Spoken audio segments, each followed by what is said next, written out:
안녕하십니까.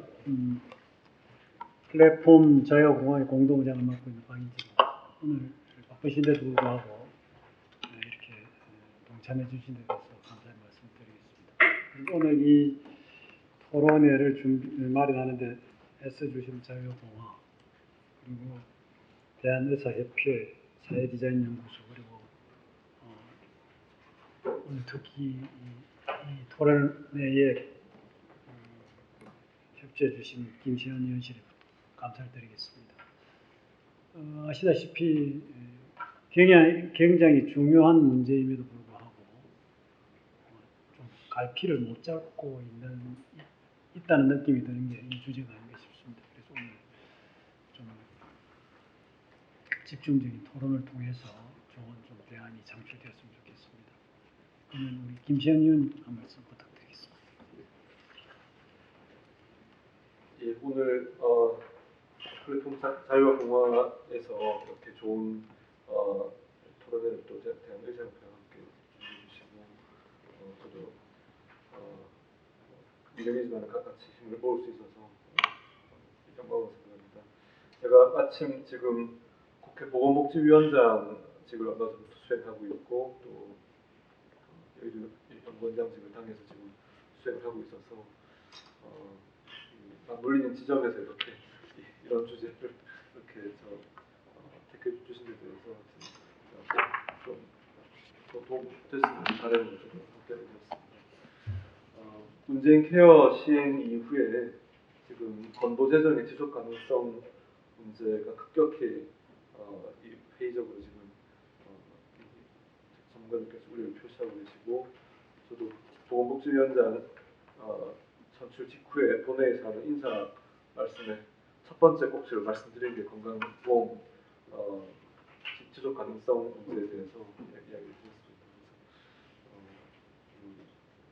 현 세대가 미래 세대의 경제적 자원을 앞당겨서 다 소진시켜버리는 이런 방향으로 가는 것은 그 세대 간의 공존 조화를 생각해야 되는 입장에서는 받아들이기 어려운 부분이 있고, 지금 의협 회장께서 단식 중에 지금 쓰러지신 이후에 지금 치료 중에 계십니다만, 문재인 케어의 이런 급격한 보장성 확대가 불러오는 현장에서의 문제점들을 빨리 개선할 수 있는 대안을 제시할 수 있도록 그렇게 먼저 그럼 오늘 발제를 맡아주신 최재욱 교수님 소개해드리겠습니다. 고려대학교 예방의학교시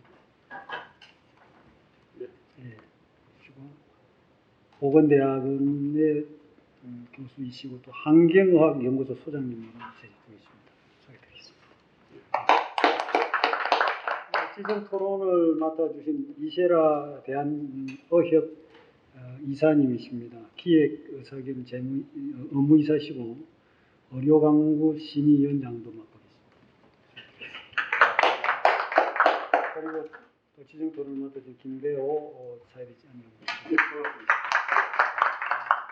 오늘 참 이 제목을 봐주시면 지속가능 국민 건강과 미래 보건의료 산업을 위한 산업을 선도하기 위한 과제, 이렇게 내용되어 있습니다. 제가 지속가능이라는 용어를 썼고요. 그 다음에 미래 보건의료라는 산업이라는 것을 썼습니다.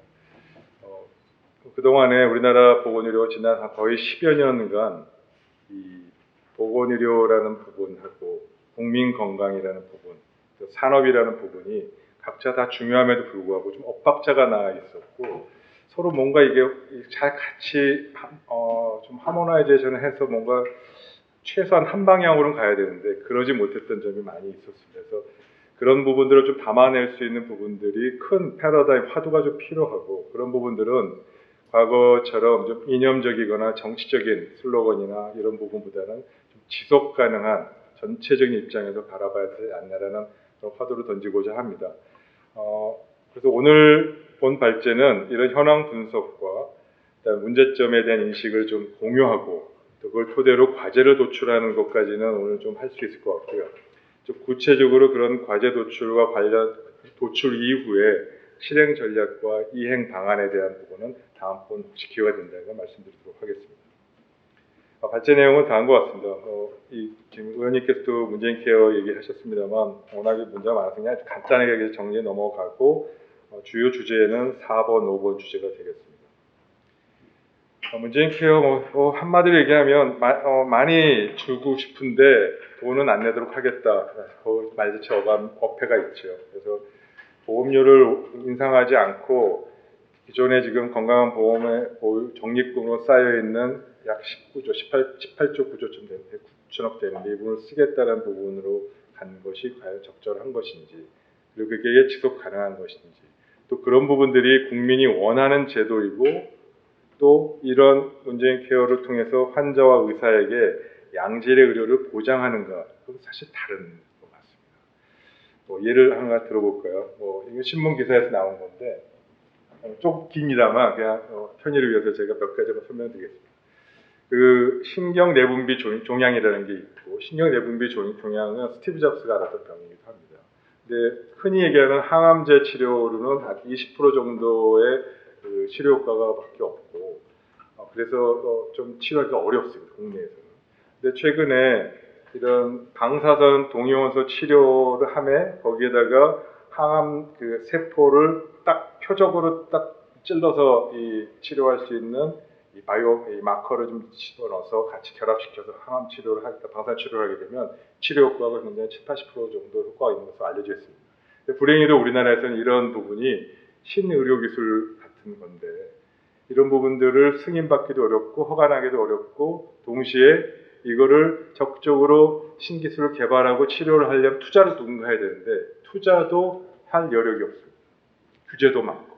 그러다 보니까 이런 거 활성화 안 되니까 한 번 치료받는데 1,000만 원이 하는데 이걸 치료를 받기 위해서 해외로 나가는 환자들이 많은 실정입니다. 저도 사실 제 아는 지인들 몇 명을 일본 동경 공항에서 나리타 공항에서 만난 적이 있어요. 너 왜 왔냐? 그랬더니 제가 후배라서 암 치료 받으러 왔더라고요. 근데 이게 항암 치료가 아니니까, 항암제 먹는 약이 아니니까 방사선 치료는 조금 견딜만해요. 그래서 왔다 갔다 치료를 할 만합니다. 이게 한 달에 한 번 이런 식으로 여행 와서 치료받고 가거든요. 항암제 치료는 아시다시피 막 머리털 빠지고 힘들잖아요. 그래서 이 왔다 갔다도 좀 힘들거든요. 근데 그러면서 이렇게 하는 좀 몇 명 봤어요. 이게 진짜 사실 꽤 많은가 보다. 저도 실감을 맨날 저도 얘기만 듣다가 막상 아는 사람들이 이렇게 한 두세 사람 보니까 실감이 나더라고요. 이게 진짜 문제구나. 이게 남의 얘기가 진짜 아닌 것 같구나. 자, 이게 의료보험의 보장성 강화와 의료보험을 급여화해서 이 프로그램으로 넣어서 우리 한다는 거가 반드시 이런 거가 다 해결되느냐? 그리고 그게 그런 부분들을 모든 부분들을 양질의 의료를 안전한 의료를 다 줄 수 있게 하느냐? 전혀 그렇지 않습니다. 국민들이 생각하시기에 문재인 케어가 되어도 내 돈 내면 더 좋은 치료나 보험 안 되고 있던 그런 부분도 다 치료받을 수 있는 거 아니야? 그렇게 생각하시는 분도 있는 것 같습니다. 그렇지 않죠. 아시다시피 이 신의료기술로 허가받지 않은 부분은 치료 자체가 불법이고요. 어떻게 다행히 돼서 이게 의료보험 급여로 항목이 됐다 하더라도 급여를 마음대로 받을 수 있는 거 아니죠. 여기 있는 대로 이게 현실이지 않습니까? 할머니 한 분이 어깨도 아프고 무릎도 아파도 현재는 치료를 받아도 진료비 지급 다 못 받습니다. 한 군데 한 가지밖에 못 받아요. 그러면 선택할 수 있는 게 몇 가지 없습니다. 병원에서는 진료비 신청을 그냥 안 하고 포기하고 손해봤다가 한 군데만 하고 끝나는 거거나, 혹은 이 부분을 좀 어떻게든 보전하기 위해서 다소 불법적인 일을 할 수밖에 없거나, 그런 부분이 과잉 청구가 되겠죠. 혹은 여기 할머님께서는 한 군데에서 치료받으면 안 된다고 병원에서 그러니까 한 군데 안 해주려고 하고 눈치 보이니까 오후에 다른 병원에 가서 또 물리치료를 또 받거나, 정상적이지 않은 부분. 그리고 이게 과연 양질의 의료인지 사실 생각해 볼 필요가 있고요. 진료비가 하루에 매일 사실 물리치료 받으시는 노인분들이 많으시는데 한 달에 30일 진료받아도 건보공단은 15일 혹은 20일치 치료밖에 지급 안 하죠. 이런 부분들이 이게 옳다 그러다 떠나서, 그리고 이게 적절해 떠나서 국민 입장에서 봤을 때 분명히 수요가 있고 의학적 요양의 필요성이 있는데 이 부분에 적절히 대응하지 못하고 있는 부분들이 그리고 그런 부분들을 누군가가 어떤 방식이든지 지금 해결하고 있는 것을 눈 감고 있고 그리고 그런 부분이 문제가 됐을 경우는 환자에게는 또왜 과잉 진료하십니까? 혹은 의료기관에게는 이런 과잉 진료니까 마치 나쁜 사람을 몰아서 삭감하는 이런 부분들에 대한 문제점이 결국 진료비 건강보험 급여로 한 것에 수반된 문제점일 수밖에 없습니다. 김세현 의원님 말씀하셨듯이 건보 재정 적자 문재인 케어 이후로 심각하죠. 2024년 이후 건보 재정 고갈 위기가 실제로 가능성이 크다고 많은 학자들이 많이 얘기를 하고 있고요. 참고로 건강보험 역사에서 단기 적자를 보인 게 1996년이 처음이고 그때 적자가 시작돼서 2001년도에 재정이 고갈됐습니다. 의약 분업하고 몇 가지 그때 중요한 이슈들이 있어서 그랬습니다만 그 당시에 적자가 나기 직전에 96년 그때 그 건보 재정의 적립금이 1년 치분을 갖고 있었음에도 불구하고 4년 만에 적자가 났습니다. 그러니까 고갈이 됐습니다. 근데 현재 18조 9천억이 1년치도 아니고 4개월치의 이 건보 적립금밖에 안 됩니다. 그래서 재정적으로 훨씬 취약하고요. 재정 고갈 위기가 올 수 있다는 건 사실 당연한 얘기고요.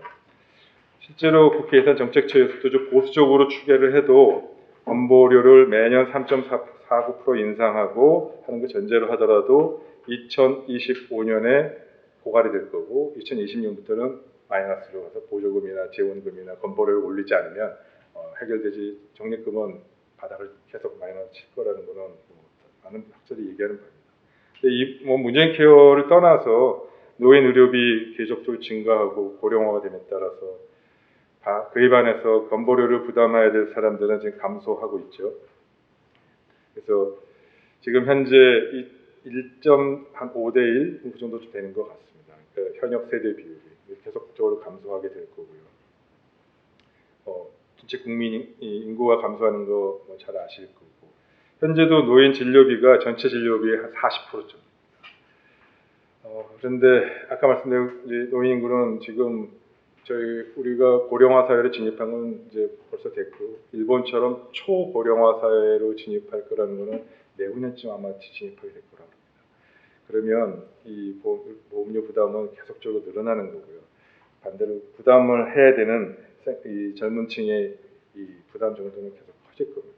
아시다시피 이 건보 재정에서 국고 보조 정부 지원금이 20%가 가이드라 있는데 이거 안 돼갖고 지금 이번에도 이 방문 인상할 때 파란만장하게 또 목소리를 같이 낸 것도 좀 특이한 일인데 공급자든 노동계든 다 똑같이 목소리를 한 분 하나는 일치한 거가 정부 재정 지원금 확충하라는 얘기는 똑같은 목소리를 내는 거가 좀 특이한 부분이었습니다. 하여튼 어쨌건 문재인 정부가 2017년도에 이 정부 지원금을 계속적으로 올리겠다 매년 증액하겠다고 약속을 했음에도 불구하고 20%는커녕 오히려 계속 감소하고 있는 것은 현재 좀 아이러니하게 약속을 못 지키고 있는 부분들입니다.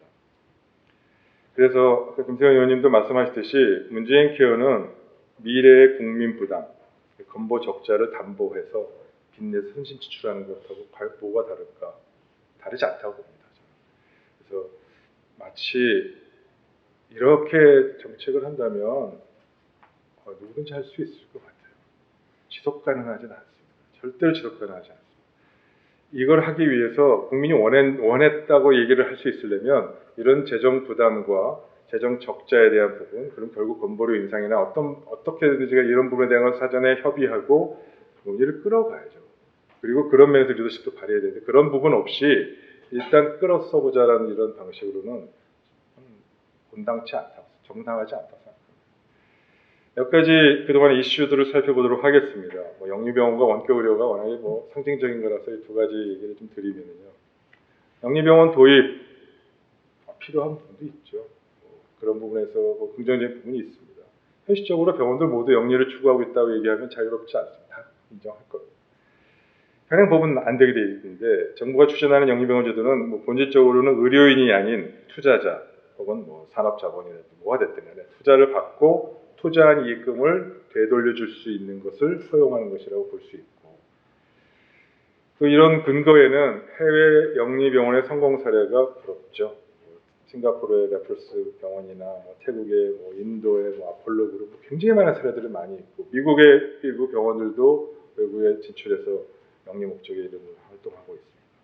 산업자본의 의료 서비스 진출에 대한 허용은 의료 산업이 개방되어야만 경쟁력이 강화될 수 있고 또 미래 의료 산업을 이끌어갈 수 있는 모멘텀이 될 수 있다는 생각하에 그런 가정하에 그러나 현재 의료인들만 의료 산업을 할 수 있는 이런 구조가 문제이니 이걸 좀 바꿔야 되지 않겠는가라는 그런 믿음이 깔려 있고요.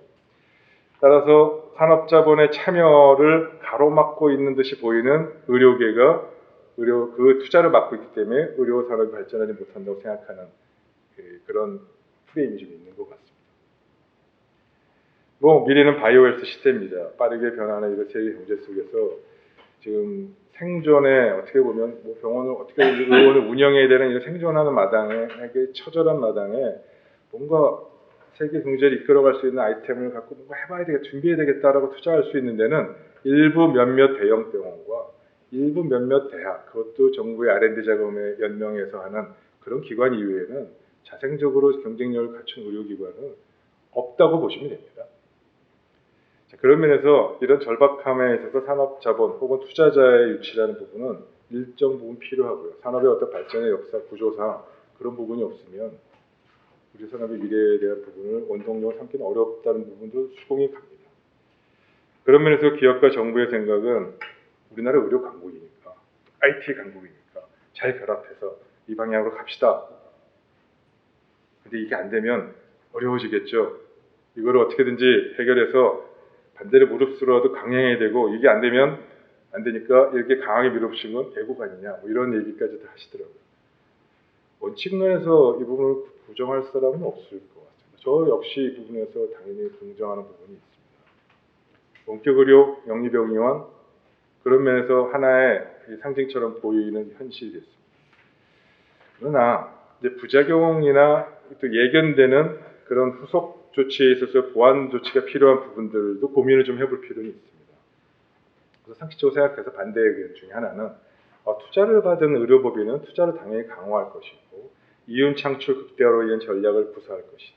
따라서 불필요한 의료 서비스가 증가하고 또 어떻게든지 원가를 줄여야 되니까 지출을 줄여야 되니까 필요한 의료 서비스 중에 최소화하는 경향이 발생해서 환자의 안전도나 서비스 만족도는 떨어질 가능성이 있다. 따라서 그런 부분들이 전체 의료 서비스나 이런 부분들이 떨어지고 동시에 이건 현실적으로 현재 벌어지고 있는 문제점인데 초기 투자가 대형 민간 의료기관에 집중됨에 따라서 그런 투자를 받지 못하는 중소병원이나 의원들이나 지방의료원 같은 경우는 경쟁력의 수준차가 확 떨어질 거 아닙니까? 그럼 지금도 병의원이나 이 중소병원들이 경쟁력이 없어서 폐업하는 마당에 폐업이라든지 이런 이 도산하는 거는 굉장히 더 악화될 겁니다. 한마디로 얘기하면 그나마 간신히 유지되고 있는 보건의료 전달 체계 또 의원을 기반으로 하는 1차 보건의료 체계가 고사화하는 것은 필연적일 수밖에 없다. 어떤 식으로 이 부분에 대한 조치가 필요하지 않으면 이런 어떤 좋은 점의 어떤 목표를 달성할지 몰라도 국민 입장에서 보면 굉장히 어려워질 수 있다. 그리고 안전하지 못하고 비효율적이 될 수 있다. 이런 부분은 충분히 공감할 수 있는 내용이라고 생각합니다. 의료시장은 전쟁터가 되어야겠죠. 경쟁이 심화되고 의원과 경쟁이 심해지고 사실 지금도 그렇거든요. 전 대학병원에 있습니다만 대학병원에 계신 분들은 다들 알 거예요. 의원도 마찬가지인데 규모의 차이인데요. 이렇게 모여서 과장 회의를 해요. 그러면 주간 단위로 과별 수입들 다 그냥 속된 말로 제 표현을 이렇게 하면 속된 말로 과장들 면전 앞에서 주간 단위로 과별 수입, 일주간 수입 다 까발립니다. 그리고 전년 대비, 월 대비, 주간 저부터 대비 얼마나 줄었다 늘었다 딱 표현하고 그리고 동시에 항상 얘기하는 거 근데 이번 주에 휴가를 이렇게 많이들 가세요. 그러면 가지 말라는 거잖아요. 왜냐면 의사들은 교수님들 휴가 하루 빠지면 딱 수입이 딱 줄어요. 그리고 휴가 이틀 가서 수술 안 하면 수입 왕창 주거든요. 그러니까 그렇게 현재도 경쟁이 내부에서는 하는데 그래도 건강보험이나 틀 내에서 어떤 방식으로든지 간에 그냥 잘 유지돼서 가는데 또 대학의 명성도 있고 또 또 기관의 명성도 있고 뭐 여러 가지를 고려해서 그나마 유지되는데 경쟁이 지금과는 전혀 다른 논리의 산업자본이 들어오고 투자자가 들어오면은 그건 이제 얘기가 게임이 바꿔지는 겁니다. 그럼 경쟁은 과거와는 전혀 다른 방식의 경쟁이 될 거라는 것도 예상할 수 있습니다. 부작용입니다. 안 좋아질 수도 있죠. 그런 면에서 이미 유명무실한 의료 전자체가 공개될 것이라든지 대형 의료기관의 편중 현상이 환자 편중에서 발생할 것이라든지 지방병원 동네 의원 몰락이라든지 1차 의료 기반 붕괴, 1차 의료가 기반이 붕괴되면 지리적 접근성에서는 접근성이 떨어집니다. 환자 입장에서. 그 다음에 진료량 확대로 의료비가 궁극적으로 장기적으로 증가하게 될 가능성이 많습니다. 이런 부분은 제가 이렇게 한 줄씩 썼습니다만 하나하나에 대해서 이미 많은 그 전문가들이 지적한 바고 또 과학적인 또 실증적인 증거 자료도 많이 있습니다. 이 얘기를 꼭 하고 싶습니다. 의료계가 이 건에 대해서 반대만 하였나? 그건 오해입니다. 물론 지난 몇 년간 의료계가 의료 영리화 반대, 민영화 반대, 원격 의료 반대 그런 이 슬로건과 그런 플랜카드와 그런 신문지를 많이 보셨을 겁니다. 근데 그 뒤에 이면에 있는 부분에 대해서도 잘 알려져 있지 않은 것 같습니다. 의료계는 미래 보건의료 산업 창출하기 위한 다양한 정책 현안에 선도자로서 지금도 참여하고 있고 또 과거에도 이런 부분에 대해서 여러 가지 논의를 했습니다. 정밀의학이라든지 또 해외 의료 산업 진출이라든지 또 새로운 산업 방안에서 많은 의료기관들이나 대학들 중심돼서 열심히 연구들도 하고 있고 모델도 개발하고 제품도 개발합니다. 근데 이 부분은 당연히 현재도 하고 있고요. 또 원격 의료만 하더라도 이미 원격 의료 논의될 때 여러 차례 정부와 같이 가자고 얘기했고 지금처럼 이 원격 의료 부분이 아까 좀 전에 논의된 대로 원격 의료를 시행함에 있어서 수반될 수밖에 없는 부작용과 안전성에 대한 이슈들을 논의를 했고 그 부분들을 보완하기 위해서 대안도 많이 냈습니다. 그리고 이런 대안들을 같이 정책과 협의해서 시범사업도 같이 하자고 했는데 실상은 거부당했어요. 그 시범사업 참여도 거부당했고 한 번도 같이 한 적 없고 시범사업에 참여 결과를 보고서로 그러면 공개해서 같이 논의하자고 했는데 그 부분도 공개가 제대로 안 됐습니다. 그러다 보니 반대를 하게 되는 입장으로 이런 상황에서 반대를 하겠다. 그런 것이 반대되는 입장만 보여서 그렇지 충분히 이 부분에 대해서 논의하고 의사는 기본적으로는 의사로서의 양심과 전문적 지식에 근거해서 환자에게 양질의 안전한 의료를 제공하는 것이 우리 윤리적 기준이고요. 그런 면에서의 우려사항과 대안들을 같이 논의하고 하는 것이 당연하지 않겠습니까? 더더구나 원격 의료든 영리 의료든 일선 현장에서 의료 서비스를 제공하는 것은 의사고 간호사고 의료인입니다. 거기에서 발생되는 우려되는 문제점들에 대해서 이 플레이어들이 이 축구로 치면 플레이들이 축구만 열심히 할 수 있도록 해줘야지 플레이들이 지나가다가 부딪혀갖고 다치면은 그것까지 피해서 물어낼 거 니네들이 알아서 하라고 그러면 누가 열심히 뛰고 누가 열심히 태클합니까? 그것과 뭐가 다르겠습니까? 그런 면에서 지금이라도 의료계와 같이 이런 대안과 요구사항을 함께 공론화하고 논의하는 것이 필요하고 궁극적으로 의료계는 양질의 안전한 의료를 바로 세우는 것이라면 원격 의료든 영리 의료든 논의할 수 있습니다. 저는 그렇게 믿고 있고요. 또 그게 과거에 제가 의협에 있을 때 이런 부분에 대한 논의는 충분히 공감되는 형성했는데 이게 한 발자국도 못 나가니까 계속 반대만 한 거라고 이해해 주시면 좋겠습니다. 저는 개인적으로 그렇게 말씀드리고 싶고요. 우리나라 의료 현재는 간단히 말씀드리면 의사수 지난 30년간 의사수가 430% 증가하는 동안 인구수는 37% 증가했습니다. 즉 인구 대비 의료 인력의 수는 충분히 확보됐고요.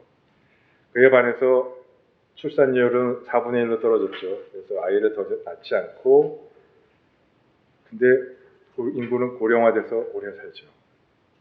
OECD 34개 국가 중에서 지난 50년간 평균 수명이 가장 빠르게 늘어난 나라가 우리나라입니다. 좋은 점 나쁜 점이 다 있죠. 평균 수명이 늘어나면 다 부러워할 일 아닙니까? 부러워해야 됩니다. 전 세계가 다 부러워합니다. 반면 너무 지나치게 고령화되면 생산인구의 감소로 인해서 경제적 활성, 활력이 떨어지게 되는 문제점에 대해서 이제 오히려 동시에 고민해야 되는 시점이 됐습니다. 노인은 급속히 늘어나고요. 고령화 속도는 아까 세계 최고고 초고령화 사회가 지금 뭐 눈앞에 목전에 닥쳤고요. 네, 이런 일도 있더라고요. 2014년도에 전 세계에서 아주 가장 유명한 의학 잡지가 란셋이 그 중에 하나 란셋인데 란셋에서 추기하기로 평균 기대 연령이 90세가 넘어가게 되는 최초의 나라는 대한민국이 될 것이다. 그 대한민국에서도 여성이 먼저 도달하게 될 것이다. 우리나라 1등 같은 거 참 많이 하긴 하는데 이런 면에서 1등하는 거는 뭐 축하받을 만한 일일 겁니다. 공식적으로 리포트한 거니까요. 물론 뭐 추계니까 틀릴 수도 있습니다만 현재까지의 모든 보건의료 지표의 과거와 현재까지의 상황으로는 우리나라의 상황은 아주 좋습니다. 일본보다도 먼저 이 90세 이상의 평균 수명에 도달할 거라고 합니다. 근데 생산 인구의 급격한 감소는 심각하죠. 경제적 미래 세대의 경제적 부담과 또 미래의 경제적 활성도와 관련해서는 아주 지속 가능성에서는 굉장히 심각한 위기 중에 하나 지표입니다. 의료기관의 이용과 같은 국민의 그 이용 서비스 트렌드는 변화했습니다. 아시다시피 대형 병원 환자로 환자 쏠림이 발생하는 것이 보건의 전달 체계의 문제점과 같이 맞물려 있고요. 삼성의료원, 아산병원, 성모병원, 세브란스병원, 고대병원, 서울대병원은 여기 끼지도 못하는 것 같아요, 요새는. 고대병원은 탑 5는 저 7인가 8위쯤에 있는 것 같더라고요. 서울대도 여기 못 끼고 저 5위쯤인가 아마 있을 겁니다. 대형 병원이 외국 학자들은 우리나라 이런 대형 병원을 뭐라고 그러냐면요, 몬스터 하스피탈입니다. 왜 그러냐면 규모로는 저는 국제보건사 개도국가 사업들을 많이 합니다. 그래서 아프리카나 개도국 가면 거기 국가병원은 2,000병, 3,000병 저기도 수두룩합니다. 근데 거긴 그 2,000병, 3,000병짜리 병원이 거기도 마찬가지로 그 나라 보건의료 체계에 미친 영향이 심각합니다. 만일에 아산병원이나 삼성병원이 파업했다, 환자 안 본다, 일주일 동안 우리나라 보건의료 체계 아마 여기 앞에 데모 이거 하는 것보다 훨씬 파급 효과가 크고요. 그 두 병원이 일주일 파업하는 거에 해서 실질적으로 사망자 수가 몇 명 증가할 거냐라는 추계하면 어마어마한 사망자가 생길 겁니다. 어떻게 그걸 보겠어요? 통제 안 됩니다. 통제 불가능해요. 어떻게 보면. 여러 가지 하여튼 그런 고민할 부분이 있고요. 이런 큰 병원을 선호하는 거에서 저 역시도 자유롭지 않고요. 저도 제가 가족이 아프면 고대병원에 갈 거냐, 아산병원에 갈 거냐 고민 엄청 할 거고요.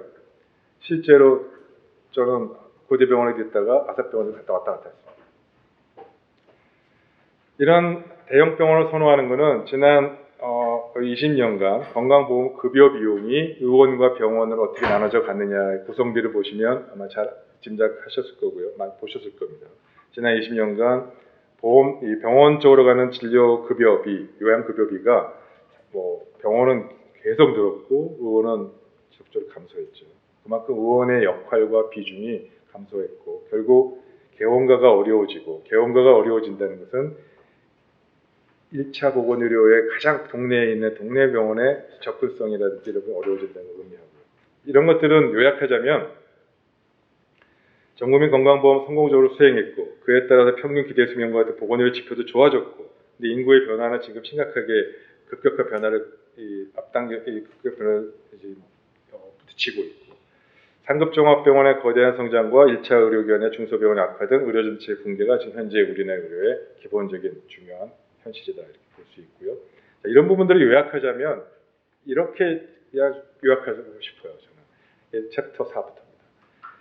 민간 의료 주도하에 저수가에 기초한 전국민 강제 의료보험의 지난 40년간의 성과는 분명히 있었으나 더 이상 미래 지속 가능성의 측면에서는 가능성은 없어 보인다. 그게 제가 내리는 한마디로 표현하면 그렇게 표현하고 싶습니다. 말씀드린 대로 대한민국 건강하죠. 그러나 여전히 현재도 OECD 국가, 영국, 유럽 많은 나라들이 선진국 국민들이 전문의 진료를 받기 위해서는 예약 후 한 달 이상 기다려야 되는 것이 평균적으로 50%입니다. 수술을 위해서 수술은 이제 응급수술 제외하고 이제 선택적 그러니까 비응급 수술 환자라고 합니다. 그리고 4개월 이상 대기하는 경우의 퍼센트도 30% 40%쯤 됩니다. 예를 하나 들어볼까요? 이게 작년 2017년도 통계인데 백내장 수술은 이제 선택적으로 좀 해볼 수 있겠습니다. 백내장 수술을 OECD 국가 평균 기다리는 시간이 128일 기다려요. 근데 물론 이 단순하게 비교하기는 어려울 겁니다. 우리는 뭐 돈 내고 하면 어딘지 할 수, 유럽도 내 돈 내고 100% 들면 할 수 있겠죠. 그러나 그걸 떠나서 우리는 건강보험에 되는 이 전주에서 백내장 수술을 받겠다 하면 어느 병원에 어디를 환자들이 선택하고 골라서 가지 인터넷 딱 비교하면서 갈 수 있을 정도의 선택권과 언제든지 받을 수 있는 그런 나라는 전 세계에 우리나라 이 정도 말고는 없을 겁니다. 아마도. 근데 그렇게 서비스가 잘 했는데 돈은 적게 쓰죠. 지금 2018년도에 의료비 지출액은 OECD 평균의 개인 의료비 지출액입니다. OECD 평균의 79.9%입니다. 2018년도에 GDP 대비 의료비가 현재 우리나라 8.1%인데 8.8% OECD 평균이거든요. 아직 여전히 낮습니다. 물론 이것도 지난 7, 8년간 그나마 그냥 급격히 증가해서 8.2% 됐고요. 지난 10년간 다 7%대였습니다. 여기 표에서 보시면 위에 있는 점들이 기대 수명이 높은 곳입니다. 기대 수명이 높은 나라들 중에 왼쪽에서 오른쪽으로 갈수록 돈을 많이 쓰는 나라거든요. 기대 수명이 높은 즉 보건의료 지표가 높은 나라 중에 우리나라가 돈 제일 적게 쓰는 나라다. 경제적 효율성에서는 참 좋은 것 같아요. 그래서 그런 의료비 적게 쓰면 오른 나라가 우리나라고요. 그에 반해서 우리나라 국민의 의료 이용량은 여전히 높죠. 이 통계는 2009년 통계인데 OECD 평균에 대비했을 때 외래 진료 일수가 우리나라가 두 배나 높고요.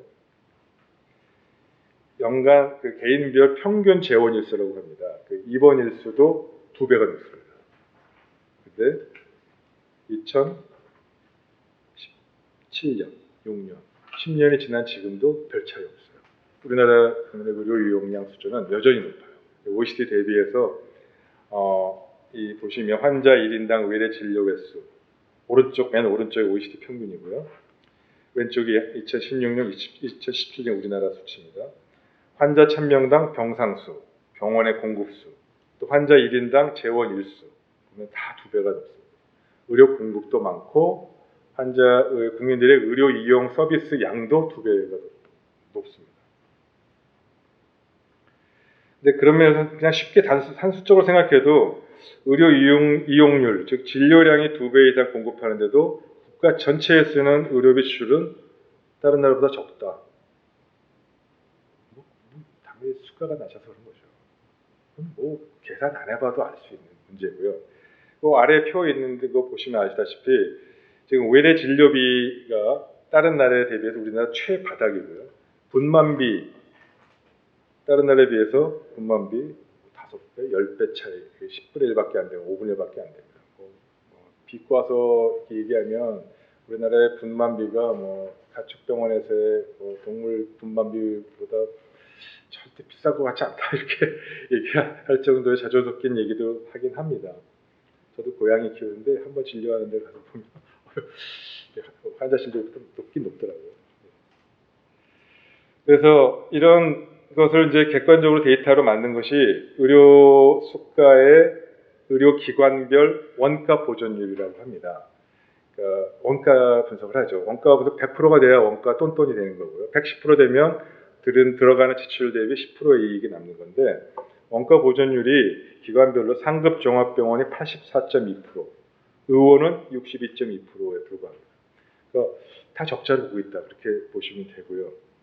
근데 이게 상급 종합병원은 그나마 이제 특진료나 상급 추가 이제 수가에 얹어서 주기 때문에 그래도 84%가 나옴에도 불구하고 지금 원가 보존율이 이렇게 낮다는 거는 그럼 어디선가 원가에 미치지 못한 적자를 메꿔야 되고 그런 부분이 바로 비급여 부분이나 기타 건강보험 이외 수입으로 우리 의료기관들이 속된 말로 벌충해 왔었는데 이게 좀 더 심각한 게 병원에서도 진료과 중에서도 신생아 중환자실이나 응급의료센터의 경우에는 원가 보존율이 더 낮습니다. 근데 이 두 개 과 같은 경우 대표적인 거가 뭐가 문제냐면 신생아 중환자실이나 응급실은 아주 위중한 크리티컬한 아주 그 상황에서의 환자들이 있기 때문에 환자의 사망률과 직접 관련이 있습니다. 여기를 잘 고개를 넘어가면 사망률을 이제 떨어뜨릴 수 있는데 여기를 잘 못 넘어가면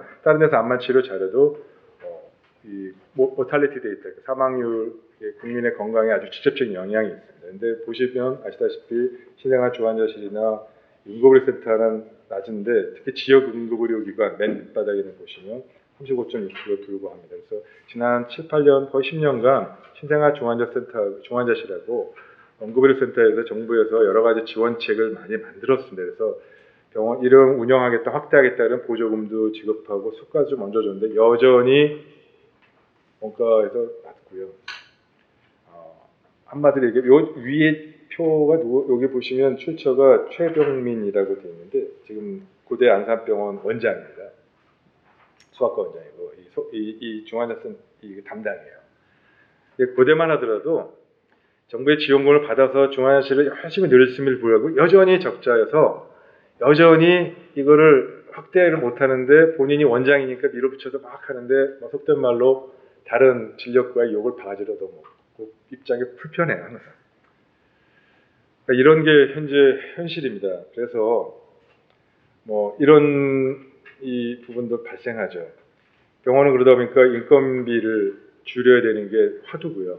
최소한으로 법적 인원 챙겨 맞추는 것만 가장 중요해서 인건비를 줄이는데 이거를 산업이라는 측면에서 바라보면은 이게 참 반대되는 생각을 해볼 수 있을 것 같아요. 보건의료 산업이라는 거를 산업의 측면에서 보면은 이 보건의료 이 분야에서 전체 국가 전체의 고용 창출 효과의 관점에서 보면 OECD 평균이 한 여기 가운데 있습니다. 그래서 한 10% 정도 되는데 우리나라는 3.8%밖에 안 돼요. 왜냐하면 이게 숫자로 통제를 하니까 인원을 못 늘리고 고용 유발에 대한 거를 생각할 수가 없어요. 그렇게 고용 유발을 하라고 또 지원책도 없지만 그러니까 이런 산업 전체 측면에서 보면 보건의료 산업이 산업으로서의 역할도 제대로 못하고 있는 것이 현실인데 미래 보건의료 산업을 담당하고 메고 나가라 하려면 뭔가 투자를 해야 되겠죠. 뭔가 컨셉이 좀 바뀌어야 되겠죠.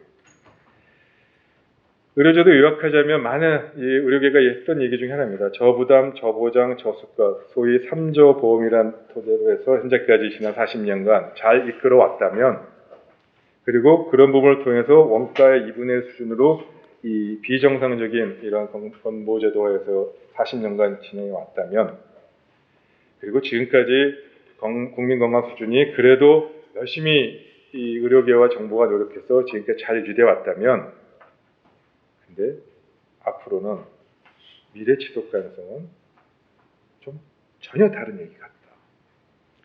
그리고 이 상태로 더 이상 지속하는 것이 이제 끝에 벼랑 끝에 와 있는 거 아닌가 그런 생각을 하게 됩니다. 그리고 그게 사실은 현실이고 또 많은 의료계에 있는 사람 전문가들은 마음속에 다 그런 불편함이 다 있어요. 여기서 더 가만히 있으면 안 될 것 같은데 뭔가 해야 될 것 같은데 할 여력은 전혀 없고 앞도 막아놓고 뒤에도 막아놓고 뒤로 갈 수도 없고 앞으로 갈 수도 없고 그게 우리의 현실이고요. 자, 그러려면 뭔가 좀 패러다임이 바뀌어야 될 것 같다. 지속 가능한 지금과 같은 이제 뭐 땜빵시계 혹은 좀 더 나가서 얘기하면 규제 일변도에 그리고 산업이라는 측면을 강조하기보다는 사회보장이라는 하나의 그 틀거리 내에서 이 부분을 산업적인 측면이 아니고 사회보장의 하나의 시스템에서 통제와 규제와 뭐 이런 이념적인 정치적인 이런 개념으로서의 보건의료 제도를 바라보기보다는 지속가능한 큰 화두 내에 국민 건강을 어떻게 이끌어 나갈 것인지 그리고 미래 보건의료 산업을 선도하기 위해서 이 두 개를 어떻게 조화를 할 것인지에 대한 패러다임을 바꾸려면 개념이 완전히 철학이 좀 바뀌어야 되겠다 생각이고요. 아시다시피 정밀예방의료 지금 시행됐죠. 여기 맨 왼쪽에 있는 안젤리나 졸리 영화배우 유명한 영화배우 아시잖아요.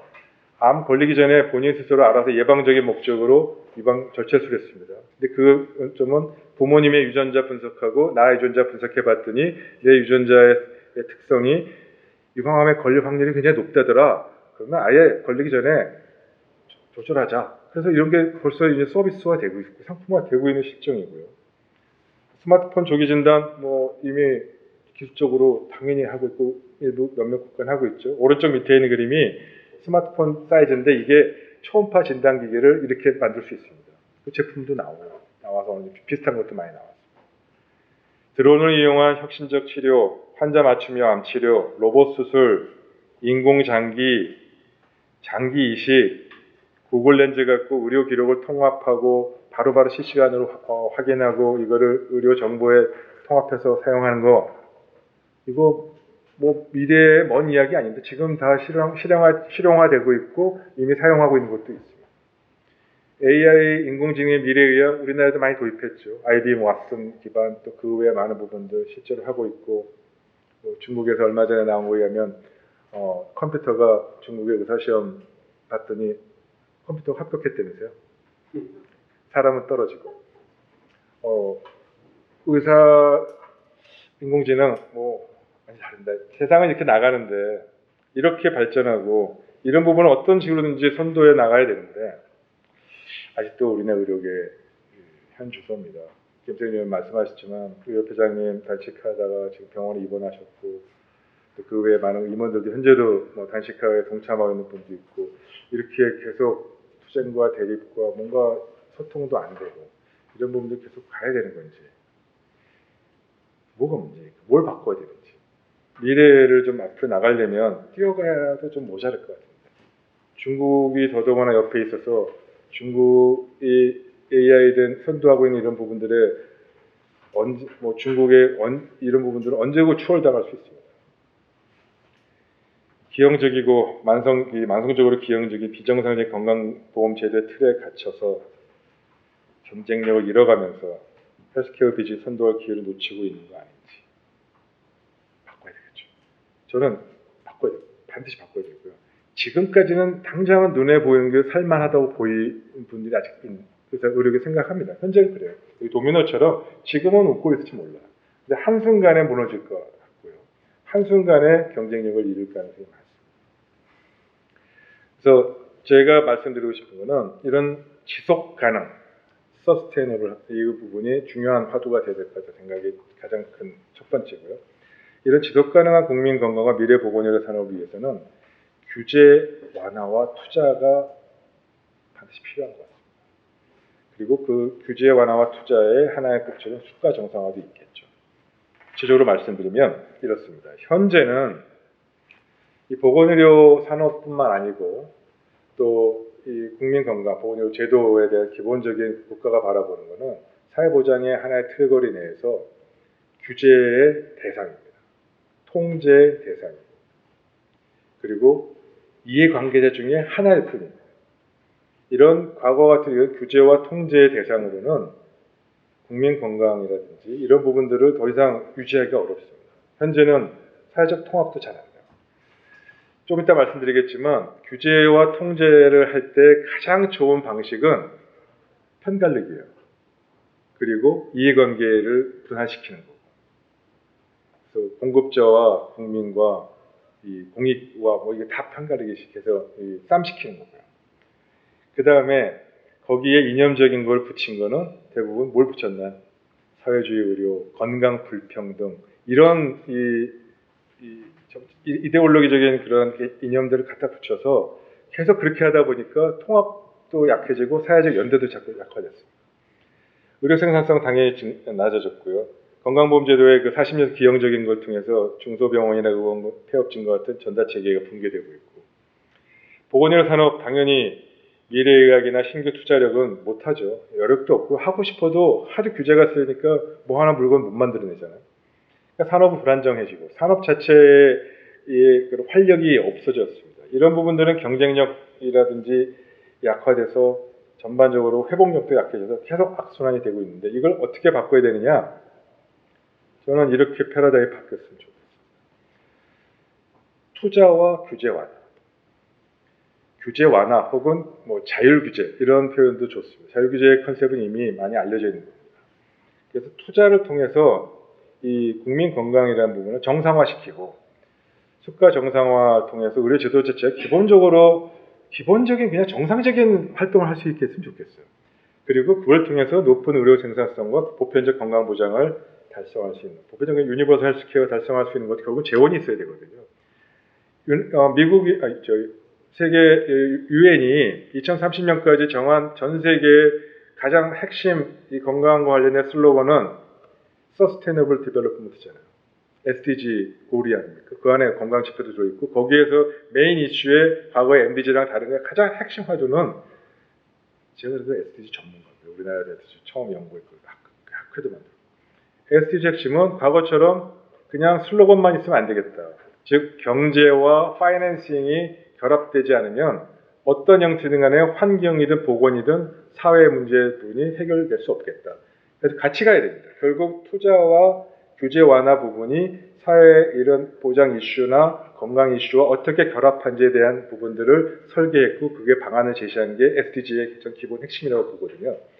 그런 면에서 이 투자와 규제 완화의 기본 개념은 결국 지속가능의 개념의 틀거리에서 바라보는 것이 바람직하고 규제 완화 혹은 뭐 규제 자율화를 통해서 보건의료 산업이 활성화와 경쟁력 강화를 할 수 있는 그런 토대를 인프라를 구축해줄 분위기를 만든다면 미래 보건의료 산업을 이끌어갈 수 있는 선순환 경쟁력 강화를 할 수 있는 패러다임을 순환 구조를 만들 수 있다고 생각이 들고요. 그런 걸 통해서 여기 그림에 있는 대로 국민 건강은 수가 정상화를 통해서 양질의 안전한 의료 서비스와 보편적 건강 보장을 달성할 수 있고 보건의료 산업은 규제 완화를 통해서 보건의료 산업에 기여함으로써 공적으로 지속가능 건강, 지속가능 발전을 이룰 수 있는 이 패러다임이 전체의 큰 전략으로 설정을 하고 그러기 위해서 해야 될 부분들이 화면을 좀 봐주십시오. 여기 자료에 제가 순서 바꿨습니다. 마지막 슬라이드. 이런 지속가능 건강과 발전의 패러다임의 변화를 하기 위해 접근 전략으로 근시안적인 과거의 통제 위주의, 규제 위주의 방식에서 자율 규제와 조화는 건강보험의 국민 건강과 산업이라는 이 두 가지를 어떻게 조화할 것이냐로 화두로 첫 번째 있어있고요. 과거는 2040년은 계속 조회했던 게 단기간의 의료 이용량을 규제해서 비용을 줄이고자 하는 게 모든 게 다 초점이 있었습니다.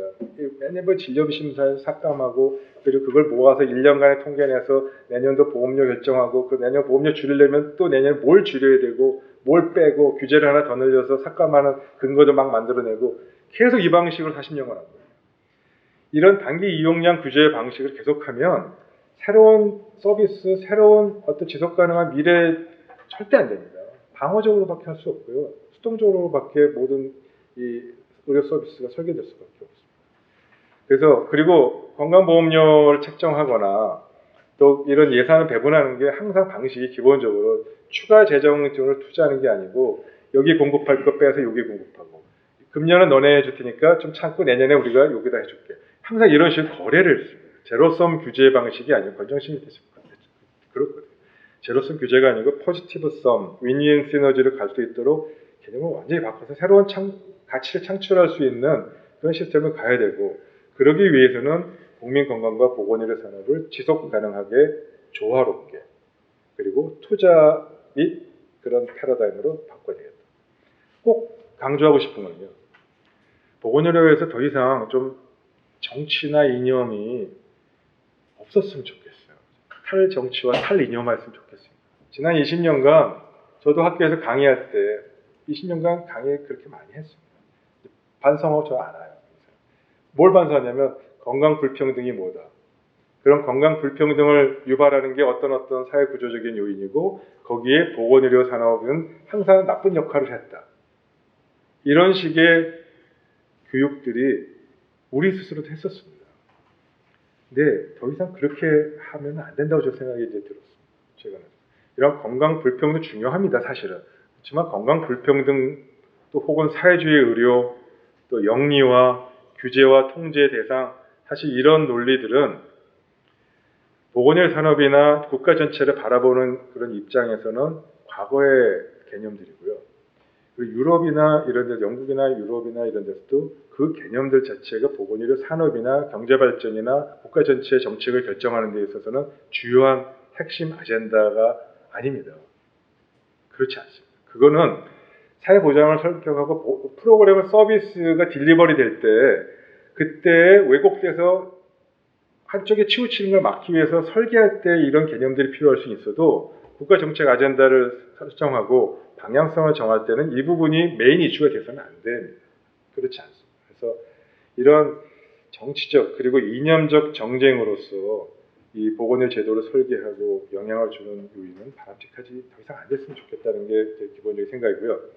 이런 부분들을 좀 담아서 이 조화, 하모나이제이션, 그리고 지속 가능성, 그리고 투자와 규제의 자율 규제 이런 것들을 갖고 갈 수 있는 정책 패러다임과 그리고 그런 부분들을 실현시킬 수 있는 구체적인 실현 임플리멘테이션 플랜하고 정책 아젠다들을 어떤 것들을 만들어낼 수 있을 것인지에 대해서 논의를 하고 그런 아젠다의 제시와 그리고 사실 이 부분이 실행하기 쉽지 않습니다. 현재 이해관계자 너무 많이 갈려졌어요. 리더십을 갖고 사회적 합의를 이끌어낼 수 있는 그런 방안이 어떻게 돼야 될 것인지에 대해서 논의를 이제부터 본격적으로 했으면 좋겠고요. 쉽지 않다고 저도 생각합니다. 워낙에 과거 지난 20여 년간 이 의료 보건의료계 쪽에 있던 진보 진영에서의 많은 갖고 있던 이 목소리와 갖고 있던 사람들로 표현되는 네트워크, 정치적인 용어로 얘기하면 진영 진지가 워낙 탄탄해서 쉽진 않을 겁니다만 최소한 행동에 나서지는 않았더라도 행동은 반대를 했더라도 의료계 쪽의 전문가들과 의료계 쪽에 있는 많은 사람들은 이런 정도의 논의에 있어서는 원칙적으로 동감합니다. 그리고 뭔가 바뀌어야 되겠다. 그리고 더 이상 이 상태를 지속하면 안 되겠다라는 것에서는 공감할 수 있고 그런 부분들에 대해서 설득하고 보편적인 컨센서스를 만들어가는 노력과 한다면은 미래에 우리가 같이 노력한다면 이루어낼 수 있지 않을까. 그리고 그런 부분들을 지금 앞으로도 계속적으로 지속적으로 하지 않으면 지금 당장 안 된다 하더라도 지속적으로 해야만 하나 미래가 좀 담보될 수 있을 것 같다는 생각을 하고 있습니다. 이상입니다.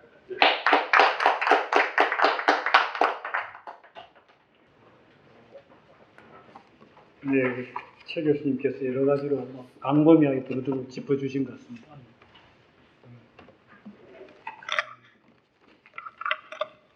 큰 화두를 던져주셨는데 제가 조금 이런 생각은 드네요.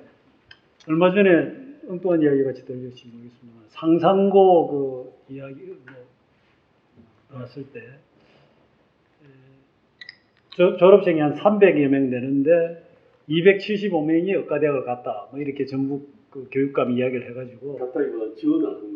지원한 건가요? 그래서 그게 사실이냐 아니냐 설왕설래했던 그 기억이 나는데 그럼에도 불구하고 왜 지금 수험생들은 다 의과대학을 가려고 하는지 조금 그런 의문이 좀 듭니다. 어떻든 우리 그럼 이세라 이사님께서 먼저 토론 말씀 좀 해주십시오.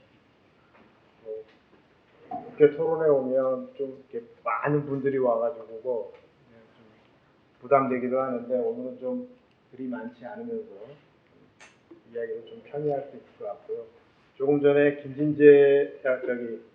김세현 의원님이 그 지역구로 있는 금정구에 제가 한 10년 정도 있다가 왔어요. 그래서 지난번 협회에서도 인사를 하고 그랬었는데 조금 아쉬움이 있습니다. 얘기를 좀 더 들었으면 하면. 일단 좀 전에 우리 최재욱 교수님께서 정말 잘 정리해 주셨고요. 저도 이제 어떻게 보면 유사한 이야기입니다. 하지만 유사하면서도 우리가 정말 좀 바꿔야 되는데 바꾸지 못하는 어떤 걸림돌 같은 게 있어요. 쐐기처럼 박혀 있는데 그게 바로 그 우리나라 의료 제도, 의료법, 건강보험법입니다. 저도 고민을 많이 했습니다. 저는 외과 의사고요. 레지던트 때부터 맹장 수술을 하고 나서 5사람의 의사들이 붙어 있는데 수술비가 한 20만 원 정도뿐이 되지 않은 걸 가지고 고민을 굉장히 많이 했습니다. 그래서 이제 그때부터 이제 관심을 가졌다고 해도 과언이 아니고요.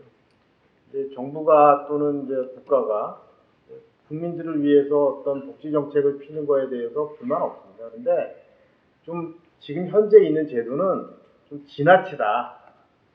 그리고 이런 제도를 바꾸기 위해서는 여기 지금 나와 있는 직역 말고도 여러 가지 법이나 이제 직역들이 이제 관여되어 있는데 굉장히 많이 얽혀 있습니다. 그런데 좀 전에도 오늘 이 국회에서 간호 인력에 관련해 가지고 두 가지의 토론회가 있었습니다. 첫 번째는 우리도 좀 더 편하게 살게 해주세요 하는 간호 인력들의 요구. 두 번째는 우리는 좀 의사와 유사하게 좀 전문적인 일을 해주세요 하는 요구. 이런 것들이 있었습니다. 사실은 거기에 또 많은 또 문제도 있고요. 돈도 많이 들어갑니다. 그리고 이렇게 이해관계가 부딪히고요. 제가 요 멋진 다리를 하나 이렇게 사진을 한번 찾아봤습니다. 요 뒤에 나오는 사진하고는 좀 다른데 이 멋진 다리는 아마 우리나라의 3차 병원이라고 하는 종합병원, 아까 그 상급 종합병원, 빅5, 빅4 이런 병원에 해당할 거고요. 요거는 아마 한 2차 병원이라고 그래가지고 중소병원이나 의원급에 해당할 것 같고요. 요거는 이제 진짜로 이제 의원이지 않을까. 이거 한 2년 전에 요 사진을 찾아가지고 제가 설명할 기회가 좀 있기를 바랬는데 이렇게 설명할 기회가 있습니다. 우리나라 의료는 이렇게 망가지고 있습니다. 근데 아무도 얘기하지 않습니다. 용감하게 얘기할 사람이 없습니다. 그리고 자기 주머니에서 돈을 낼 사람이 없는 겁니다. 이제 법을 찾아보고 과거를 찾아봤더니 우리나라 의료 건강보험법 또는 이제 의료보험 이게 60년대부터 시작됐다고 그래요. 그리고 실제로 그 태영호 공사가 한 4주쯤 전에 의사협회에 와가지고 특별 강연을 한 일이 있는데 그때 똑같은 얘기를 하더라고요. 그래서 제가 확인을 했습니다. 이게 62년도부터 그랬다고 하는데 체제가 대립하면서 나만 해도 북한과 같은 좋은 사회복지가 있다고 시작한 게 의료보험이라고 그래요. 그러니까 굉장히 역사가 오래됐고 이게 사실은 우리가 저걸 60년이라고 시작하면 50년에서 60년 정도 거의 그대로 그 상태 그대로 가져와서 국민들도 모르고 국민들과 의사를 갈라놓는 거예요. 불신하게 만들고. 그래서 이제 좀 설명을 하려다가 어떤 걸 할까 그랬더니 왜 공장에 가면 톱니바퀴가 물리는 기계들이 있지 않습니까? 그 기계들이 윤활을 잘 하면서 또는 이제 걸림돌이 없으면 돌아가면 좋은데 이상한 걸 박아놓은 거예요. 그게 그 제도가 하나가 바로 강제지정제라는 겁니다. 이게 당연지정제라는 이름으로 바꾸기도 하지만 강제로 건강보험에 모든 의료기관과 모든 국민이 들어가도록 한 제도. 이게 문제인 것 같고요. 그 다음에 그게 바로 어떻게 보면 관치입니다. 관치. 지금도 공무원들이 도시를 준비해가지고 여러 부서에 가 있지만 또 복지부에도 들어있어요. 그래서 이분들이 관치를 하고 있는 겁니다. 그래서 이거를 뽑지 않으면 국민에게도 불이익이 가고 국가에게도 불이익이 가다. 사실은 우리 최재욱 교수님이 얘기한 거 거의 유사한 얘기인데 다른 방향으로 이야기를 한 거죠. 그리고 지금 현재는 사적인 의료기관, 민간 의료기관이 한 90% 정도 된다 그래요. 그 90% 되는 의료기관을 공공의료기관 취급을 하면서 이 비용을 주지 않습니다. 그러면 발전하지 않습니다. 그리고 이게 이제 제가 찾다 본 사진인데 60년대 잠실 나루에서의 모습이랍니다. 지금 생각하면 저렇게 배를 타면 다 난리가 날 거예요. 물에 빠지면 어떡하냐, 뭐 조끼가 없다, 뭐 이런 얘기 할 거예요. 요거는 이제 2017년에 이제 잠실 롯데월드, 제2롯데월드가 만들어지기 바로 직전에 찍은 사진인데 이렇게 세상이 변했는데 한 50년, 60년 전에 만들어진 법에 근간해가지고 국민들이 살고 있는 겁니다. 그래서 조금만 잘못하면 영리법인도 마찬가지고 또 원격으로도 마찬가지로 문제가 있어요. 그러니까 어떻게 잘못하면 대기업은 더 잘 살게, 중소상인은 더 못 살게 하는 제도가 될 수도 있습니다. 그리고 여기 나와 있는 뭐 비급여 정책은 생략하도록 하고요. 이때 우리가 꼭 필요한 게 있습니다.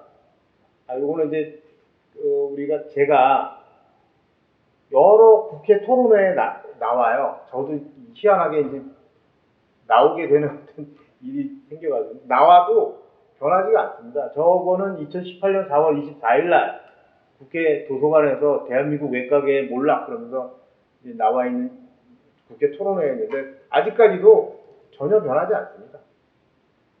이게 미장원은 한 20만 원, 스테이크 한 30만 원, 조그만 핸드백 150만 원 정도 되는데 제가 거기다가 120만 원 한번 넣어보고 이게 당신의 생명을 연장하는데 당신 가족의 생명을 연장하는데 120만 원만 주세요 하면 안 줄 사람은 어디 있습니까? 아마 여기 앉으신 분들 중에 안 줄 사람 저는 없다고 봅니다. 생명 연장 부담금을 맹장 수술이라고 한번 생각해 보십시오. 맹장 수술을 하는데 120만 원이면 낼만 하지 않습니까? 지금 맹장 수술의 수술비가 얼마냐면요 6만 원입니다. 의사의 의료 행위료가 6만 원이고 나머지는 다 엉뚱한 겁니다. 이걸 내가 계속 떠들고 다녀도 정부에 있는 어느 누구도 그거 아니라고 주장하시는 분이 없네요. 희한하게. 그리고 이제 우리가 이게 그럼 어디서부터 잘못된 거냐? 아까 얘기했던 62년부터 시작된 정책의 잘못입니다. 그래서 지금이라도 이런 거를 바꾸고 나서 해야 되고요. 우리 지금 하고 있는 건강보험은 사회보장 제도입니다. 그래서 사실은 요거는 조금 이용을 제한하는 것을 누군가가 제한해야 됩니다. 정부가 하든 아니면 의료계가 하든 아니면 국민들이 하든 아까 물리치료하면서 이거는 되고 저건 안 되고 두 가지 하는 건 안 된다고 이렇게 얘기가 됐는데요. 그게 바로 제한입니다. 제한인데 그 사이에서 의사와 환자 사이에 갈등이 많아지고 있고요. 지금 문케어의 문제는 저는 국정감사를 요구합니다. 그럴 정도로 지금 정부와 공무원들이 잘못된 선택을 한 것 같고요. 수요 공급 곡선 잘 아실 거예요. 수요 이제 가격이 낮아지면 이제 수요가 많아지는. 의료도 똑같습니다. 그런데다가 지금 보험이라는 걸 하면요 보상 심리가 작동을 해서 수요 공급 곡선에다가 보상 심리가 작동했더니 이게 시너지가 나버립니다. 그래서 과수요가 일어나서 MRI 같은 거 3개월씩 기다려야 됩니다. 근데 돈 있는 사람들은 어떻게 또 해가지고 또 일찍 찍고 나가고요. 권력 있는 사람들도 마찬가지고요. 그래서 만약에 이게 의료 민영화나 우리 이제 의료의 질을 높이거나 원격 의료나 이런 거를 하고 싶다면 강제 지정제가 폐지되어야 됩니다. 이게 폐지되지 않고서는 이 논의하는 것들이 거의 의미가 없을 정도고요. 그리고 제가 계속 떠들어주는 이야기 중에 하나가 서울대병원 국민건강공단 일산병원 아까 최 교수님도 있지만 적자입니다. 적자. 근데 그거는 누구의 돈으로? 국민 세금과 건강보험공단의 보험료로 하고요. 민간 의료기관은 그냥 적자를 맞거나 아니면 비급여라는 것을 통해서 살아가고 있습니다. 이런 부분들을 바꾸지 않으면 우리나라 보건의료 시스템은 최 교수님과 저는 동의합니다. 오늘 사실은 좀 협회 측 입장에서 보면 민감한 얘기가 하나 원격의료 찬성하냐 이건데요. 저는 원격의료 찬성합니다. 저는 개인적으로 찬성합니다. 영리법인 찬성하느냐? 저는 개인적으로 찬성합니다. 다만 협회 입장을 대변하러 나왔을 때는 협회 입장을 이야기할 수 있겠습니다. 그래서 이것을 만들기 위해서 또는 이렇게 변화를 만들기 위해서는 의사들이 주장해서는 안 됩니다. 다 반대하더라고요. 국민 여러분들이 이걸 바꾸어 달라고 요구해야만 바뀔 수 있고요. 최 교수님 얘기하고 중에 꼭 하나 이야기하고 싶은 게 이겁니다. 보건의료 노조도 그렇고 간호 인력들도 그렇고 자기 돈은 안 내고 싶고요. 일은 적게 하고 싶고 돈은 많이 받고 싶고 이런 시스템으로는 절대 유지될 수 없고요. 지속 가능하지 않습니다. 이상입니다.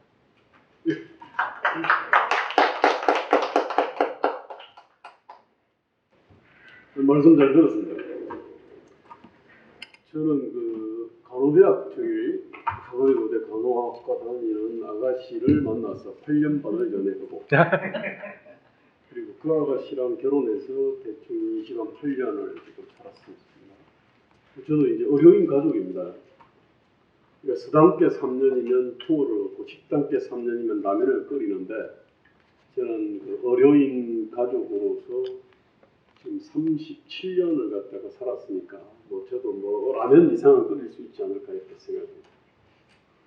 제가 원래 사회 디자인 연구소장인데 이게 하는 일이 뭐냐면 사실은 국가 비전, 전략, 그다음에 이념 뭐 이런 거를 갖다 연구를 하는데 아까 그 좀 탈이념 뭐 이런 말씀을 하시던데 제가 볼 때는 그 이념이라고 하는 거는 체계적인 정세 방략이거든요.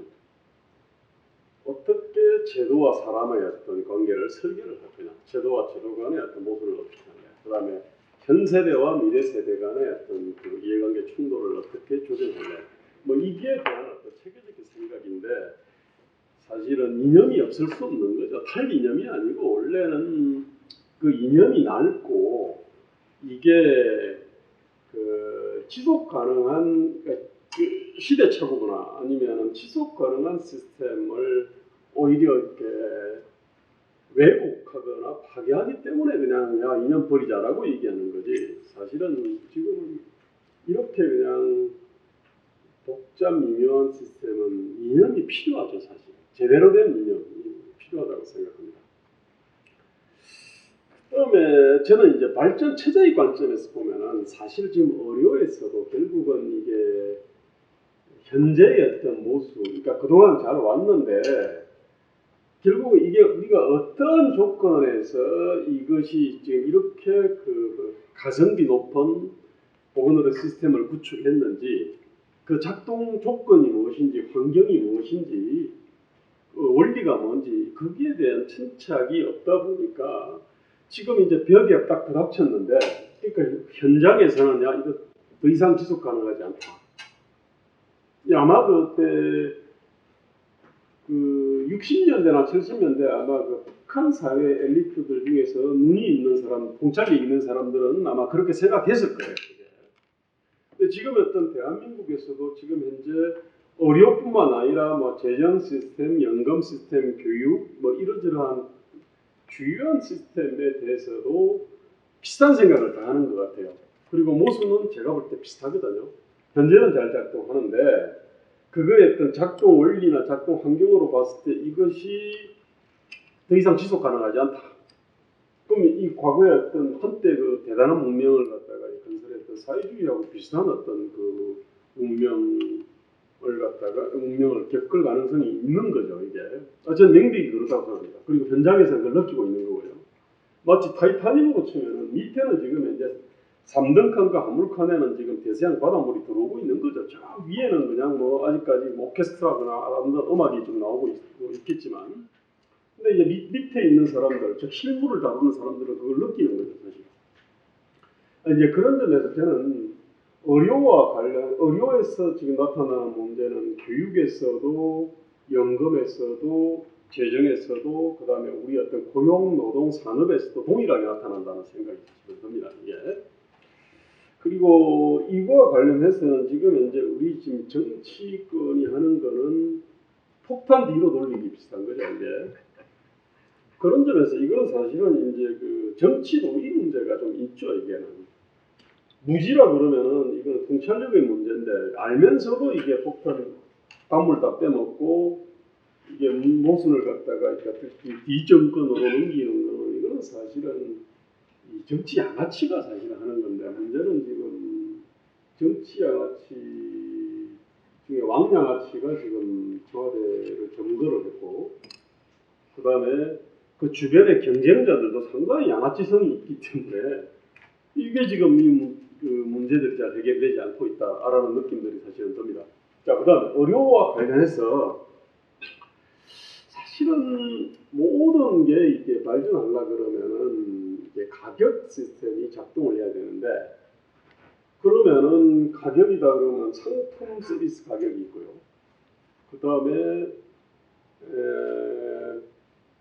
자격과 상품을 생산하는 자격과 관련된 어떤 그런 것들이 있고, 공급자 규제 이런 것이 있으니까 이제 그런 어떤 걸 다 통틀어서 그냥 규제라고 말씀을 하신 것 같아요. 이게. 그 다음에 또 이게 가격이 작동하려고 그러면 시장이 작동해야 되는 거거든요. 시장이 작동하려면 수요와 공급이 작동해야 되고, 요 얘기 다른 말로 풀으면 선택권과 거부권 아닙니까, 그죠? 그래서 아마 이제 그 강제 지정제는 이건 결국은 시장의 어떤 가장 기초가 되는 거부권을 이게 그 작동하지 못하게 만들어 놓고, 그죠? 또 선택권과 관련해 가지고는 우리가 무한한 선택권을 갖다가 지금 제공을 한 거 아닙니까, 그죠? 아까 그 하신 말씀이 딴 데는 기다리는 시간이 많은데 우리는 기다리는 시간이 짧다. 그 다음에 의료 이용량이 많다. 이게 사실은 우리 그 선택권에 대한 통제, 소비자 선택권에 대한 통제는 전혀 하지 않고, 그죠? 오로지 지금 공급자와 관련된 통제를 하는 거죠. 그 안에는 상품 서비스 통제가 있고, 그 다음에 공급자 자격 통제 등이 있고, 뭐 있는 거고 이게.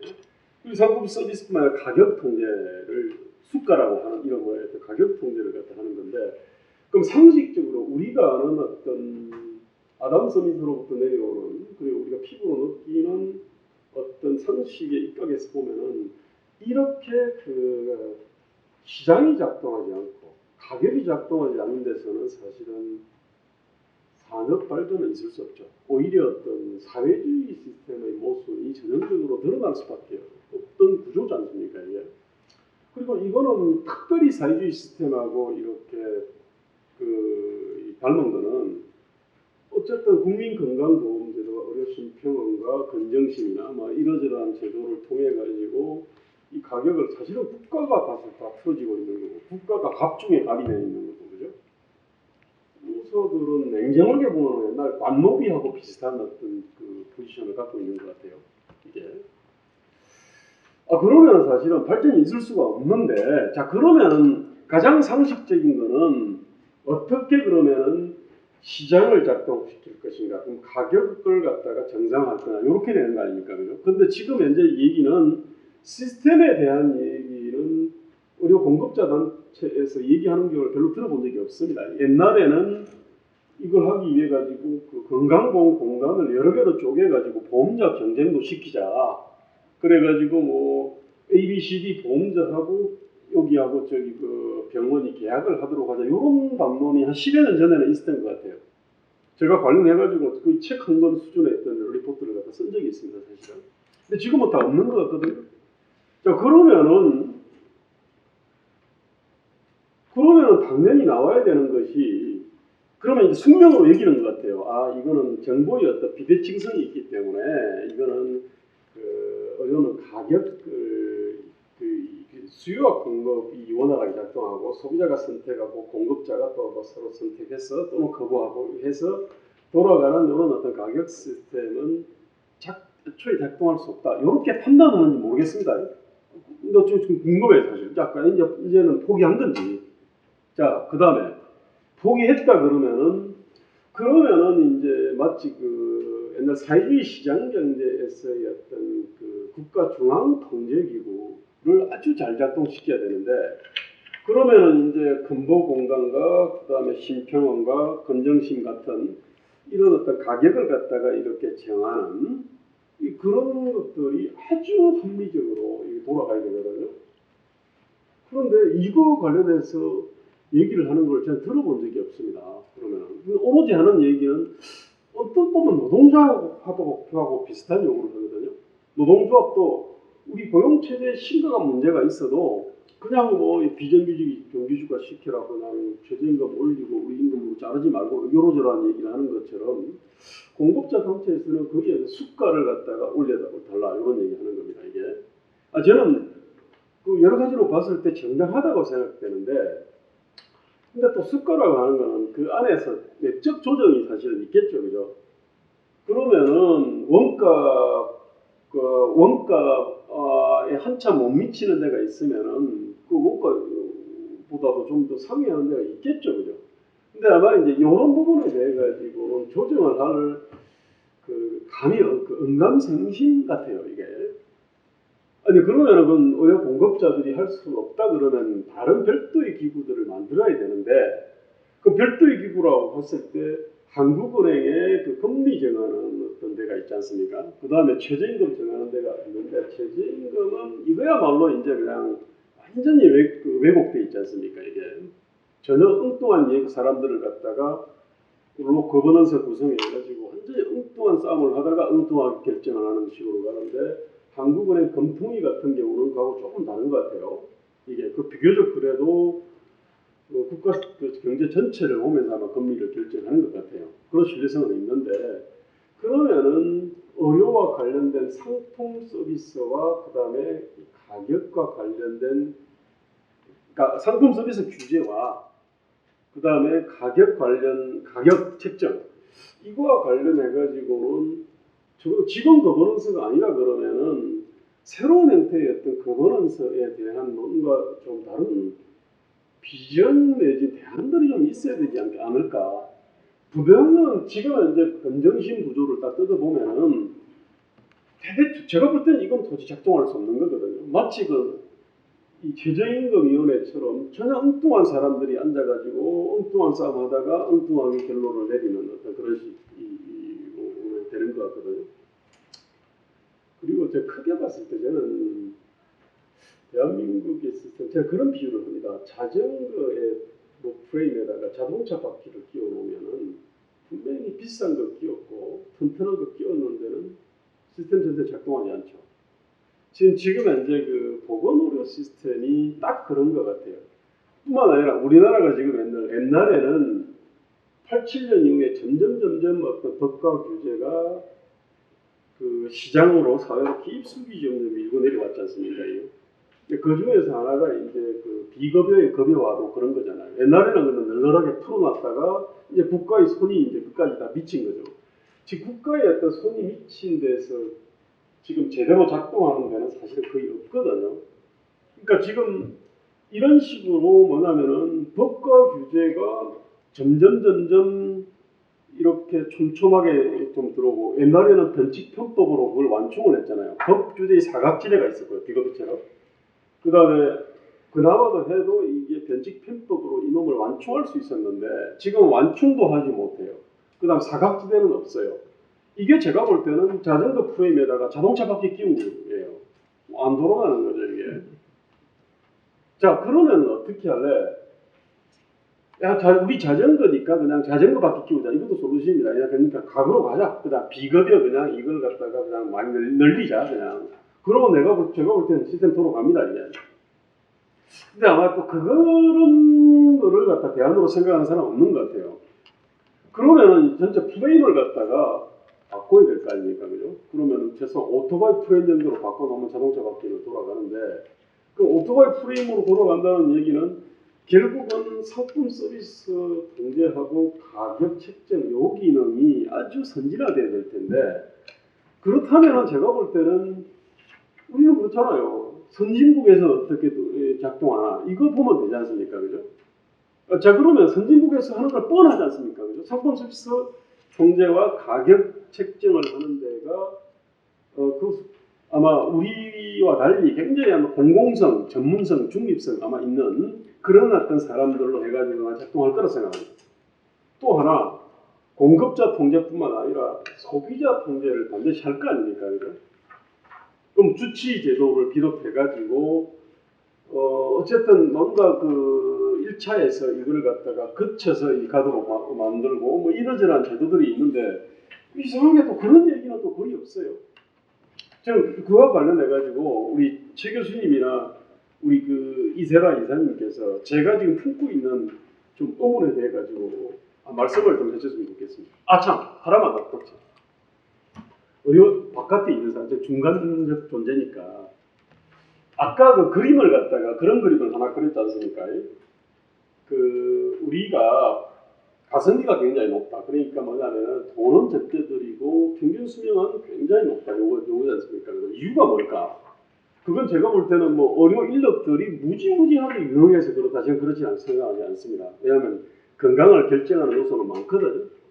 그 안에는 예컨대 우리 같은 발효 음식 같은 것이 들어가는지도 모르겠습니다. 아니면 가까운 어떤 산 있지 않습니까? 등산이라든지 이러저러한 것들이 있을 수도 있고 다른 게 있을 수 있는데 저는 사실은 제가 만약에 보건복지부 장관이나 뭐 이런 어떤 책임 있는 직이 있다면은 바로 그 점 있지 않습니까? 의료비 분명히 적게 들였는데 딴 데는 30분 보는데 우리는 5분 보고 뭐 그럼에도 불구하고 어쨌든 간에 그런 수명이 높은데 그럼 요거 이 원인이 뭘까? 이거를 갖다가 파악을 해가지고 그러면 이게 무슨 아침에 무슨 보건체조다, 아침에 무슨 기공이다, 또는 등산이다, 또는 발효 음식이다, 또는 어떤 무슨 무슨 뭐 단전호흡이니 뭐 그러저러한 것들이 있지 않습니까? 혹시 그런 거를 갖다가 좀 찾아내가지고 그런 부분에 대해 가지고 대폭적으로 좀 강화를 하는 어떤 그런 솔루션을 갖다 낼 것 같거든요. 어쨌든 전 이런 부분에 대해 가지고 우리 두 분께서 말씀 좀 해주시면 고맙겠습니다. 사실은 방금 우리 김대우 소장이 그런 말씀하셨는데 제가 얼마 전에 문케어 2년 뭐 성과 보고를 하면서 국민 의료비가 2조 2천억인가 절감이 됐다 그러더라고요. 그래서 이게 무슨 건강 프로그램인 모양이다. 아까 말하다시피 뭐 기공을 시켰거나 체조를 시켜서 사람들이 병원에 안 가서 2조 2천억을 아꼈나다 이런 생각 잠시 한 적이 있었어요. 근데 농담입니다만 우리 최광 장관님께서 여러 가지 감회가 있으실 것 같은데 한 말씀 좀 부탁드리겠습니다. 이야기를 하자면 한이 없는데 일단은 제가 지금 이제 많은 분들의 이야기가 현행 체제를 그대로 놓고 뭐 가본을 바꾸고 뭐 하고 이러는데 이건 이게 이 의료 서비스에 대한 그 답을 의료 서비스 자체에서 찾으면은 또 다른 나라의 똑같은 의료 서비스를 찾는 답이 없습니다. 우리가 자본주의 신앙을 하는 이 시점에서 시장 경제 작동 원리만 제대로 이해를 하면 지금 많은 분들이 이야기하는 이 자리뿐만 아니고 많은 사람들이 우리가 최선의 답이 있습니다.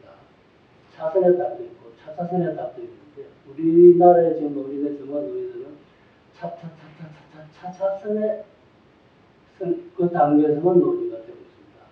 최선의 자 이제 여러분 좀 감정적으로 받아들이기 힘든 주의인데 남자나 여자 미용 서비스가 있고 의료 서비스가 있습니다. 둘 다 서비스죠, 그렇죠? 재화 용역이 있는데 서비스 의료 서비스 미용 서비스를 놓고는 원래 가끔씩 이제 미용 제가 이제 복지관 있을 때도 뭐 미용협회 가서 뭐 조사하고 그랬는데 그때도 이제 뭐 조금 뭐 있어 이게 뭐 전국적으로 엎어주고 무슨 의료 대란이 온다 뭐 미용 대란은 이런 이야기는 그쪽은 한 번도 안 일어나거든요. 이쪽은 어떻습니까? 이쪽은 뭐 급비사고 무슨 대란 이야기. 그런데 제가 이제 본질적으로 경제학자인데 이 경제에서처럼 보건으로 봐야 되는데 이게 의료 서비스나 미용 서비스나 똑같은 서비스입니다. 한쪽에서는 왜 그런 모든 사람이 가지고 만일의 투쟁이고 한쪽에서는 왜 그런 이야기가 일치 없냐. 여러분 뭐 미용에 남성 여성 다르고 또 뭐 그거에 대해서 가격도 차별되어 있고 똑같은 서비스인데도 시골하고 도시하고 다 다르지 않습니까? 우리나라는 감기약 하나 처방하면 이거는 전국에 똑같은 거예요. 감기약도 그렇고 또 뭐 내가 그래서 뭐 맹장수를 한다 그러면 그쪽도 똑같은 수가를 받는 거예요. 이게 말이 안 되는 거죠. 이게 지금 뭐든 사회주의 시스템 하고 우리는 의료 서비스에 관한 뭐 60년대 북한을 뭐 이거는 이렇게 사회주의 체제 우리나라 이 교육은 그냥 조금 우리나라에서 이제 이 모든 재화 영역이 거래되는 것 중에서 가장 최고로 사회주의적인 요소가 들어있는 게 이게 의료 서비스. 그렇죠. 다 간단하지 않습니까? 사회주의 국가가 아니면 할 수 없는 제도를 우리가 가지고 있습니다. 사회주의 국가에서 있는 제도예요. 근데 미용 서비스 그렇게 좋다, 그런 제도도 있었다고. 미용 서비스도 사회주의 제도를 도입하면 됩니다. 왜 그거 안 합니까? 왜 의료 서비스만 하냐 이게. 그리고 이제 저는 뭐 건강보험을 업체자까지는 제가 주장을 하고 싶지는 않지만, 근데 제가 국민학교를 50년대 의원에 다녔습니다. 제가 어릴 때도 병원에 아프면 병원 갔어요. 여기 흉수가 있는데 그때 요구하는 걸 혹 났는데 그때 연사무소인데 아버지 손잡고 가니까 그러면 보험도 안 하고 그냥 양쪽 간호원 잡으라고 그러고 쫙 해서 채워가지고 그냥 빨리 낫더라고요. 그 50년대 후반 보험이 없을 때 우리가 뭐 보험 없다고 다 죽었습니까? 아니잖아요. 몸 팔고 밥 팔고 집 날리고는 많이 아니 그런데 이제 그때 뭐냐 제가 가만히 그 의사가 이제 가격 차별을 하는 겁니다. 다 심리하면 다 아니까 이제 어느 사람 적게 받으면 적게 받고 많이 받으면 받고 그래서 그렇게 시장이 작동을 한 겁니다. 지금 전면 시장이 작동을 안 하는 겁니다. 도대체 애 받는 그 조산료가 강아지 새끼, 소 새끼 받는 것보다 더 싸다고 그러면 그것보다 어르 시스템이 어떻게 유지가 됩니까? 이것저것 그래서 우리가 근본적으로 퍼스트베스트를 추구를 합니다. 퍼스트베스트를 추구를 하고 거기에 모자라는 부분을 이게 이 정부가 좀 개입을 해야 되지.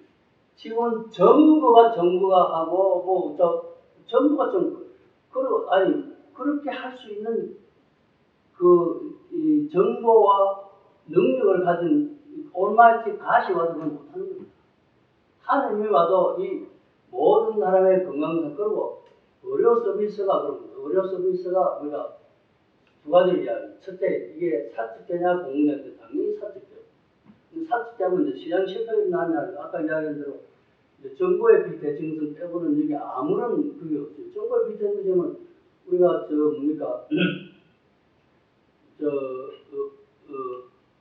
교통사고 나는 그 보험이 자동차 운전자입니다. 자동차에도 운전을 아주 얌전하게 하는 사람과 험하게 하는 사람의 그 속성이 그게 다르거든요. 의사의 실형의사가 없는 의사 또 의사와 환자 간에 자동차 보험도 우리나라 하도 건강인가 또 부자리가 또 개판인데 그러나 지금 건강보험 관련한 만큼은 정도가 심하지 않거든요. 말하면 똑같은 금융 서비스, 자동차 보험 서비스, 자동차 그 리스크에 관한 이 서비스에 대한 보험의 체계나 건강 서비스의 체계라고 봤을 때 정부의 비대칭이 다 있습니다. 그럼에도 불구하고 자동차 산업 보험관계는 그것도 저는 제 개인 경작직에 말하는 개판인데요. 그래도 요즘 건강보험과 관련된 만큼은 심각하지 않습니다. 심각합니다. 요점은 의료 서비스가 정부가 개입할 이유가 처음부터 없는 겁니다. 무슨 이유를 대더라도 없습니다. 그럼 여러분 중에 전 장관이 아니면 최교수 지금 굉장히 노약자가 있고 그런 있지 않습니까? 그런 사람들 그 사람들은 의료 서비스 그걸 해서는 의료 보호제도가 있지 않습니까? 의료 보호제도 자기가 수입내가 할 수 있는 건강보험 근데 그거는 완전히 시장에 맡기고 지금 건강보험제도에 아까 우리가 7조 얼마가 들어간다면요. 그 건강보험에는 정부가 돈 한 푼도 보다 안 넣는다. 그 돈을 의료보호제도 있죠. 거기에다 넣으십시오. 그러면 뭐라면 지상 최고의 우리나라에 아무도 돈이 없어서 의료 혜택을 못 받는 굉장한 수준의 지상 최고의 의료 서비스가 그런 문화에 다 적용이 되고요. 그럼 나머지 사람들 그럼 건강보험 없애고 다 시장 시스템 작동하게 하면 수산청구로 오는 겁니다. 제가 이제 국민한테 나가가지고 이런 설득을 시킬 수가 없고 제가 이제 장관 97년 무렵에 YS 말기에 할 때 그 지역 의료보험이 통합이 됐어요. 저는 뭐 길을 쓰고 만들어야 했습니다. 그나마도 경영체제를 공급자를 만들어놔야 되는 거 아닙니까? 그때 한나라당이요 국회의원들이 돌아가지고 그 사람들이 앞장서가지고 통합했거든요. 야당 여당이 합쳐가지고 의료보험 통합을 한 거 아닙니까? 지역 다 없애고 그러면서 뭐 별걸 무슨 이 보험료 그 계산 받지도 않은 수치를 대가지고 엉뚱한 소리 하고 말이요. 이제 의회 속기로 보면 최강 장관 시절에 건강보험이 통합된 건 나옵니다. 저는 반대했는데. 어쨌든 이제 저는 이제 이 자리 제가 뭐 전 국민을 앞서놓고 이야기하라면 할 자신 있지만 특히 여기 전문가들이 계시니까 우리가 지금 퍼스트 패스를 놓고 문제를 찾아야 되지 맨날 뭐저 차차차차차차차 놓고 거기에 이것저것 고치고 뭐 가버런도 고치고 지금 무슨 지금 사실은 솔직하게 지금 의사분들이 들어가서 지금 이 수가 심사하고 있지 않습니까? 그분들 어제 뭐 제가 지금 경제학자 부르고 하는 거 아니까요. 물론 경제학자들도 들어있겠지만 거기에 하느님을 갖다 놓으십시오. 그럼 수가가 완벽하게 나오면 천만에.